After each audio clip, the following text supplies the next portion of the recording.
जब पाक दिल खुदा को देखेंगे, और जो यसाया की तरह देखेगा खुदा के जलाल को तो खुदा उससे बात भी करेगा।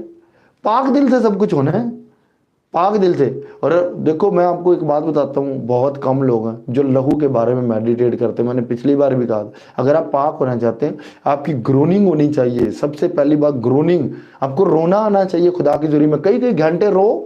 एक गीत अगर आपको टच कर गया, हेडफोन लगा रहे कुछ भी लगा रहे हो, उसको सुनते जाओ, टच कर गया ना, अब सुनते जाओ, 6-6 घंटे सुनते जाओ सुनते जाओ। मैं आपको ये तरीकाकार बता रहा हूँ किस तरह से आप पाक हो सकते हो।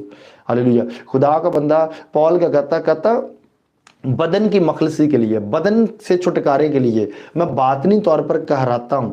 कहराना, आपकी ग्रोनिंग होगी, आपकी ग्रोनिंग होगी। हालेलुया। वो ग्रोनिंग क्या करेगी, आपको झाड़ देगी, आपको पाक करती जाएगी। हालेलुया। आपका रोना ना, जो आपका रोना खुदा की जुरी में आपको झाड़ता है, आपके जिस्म को खत्म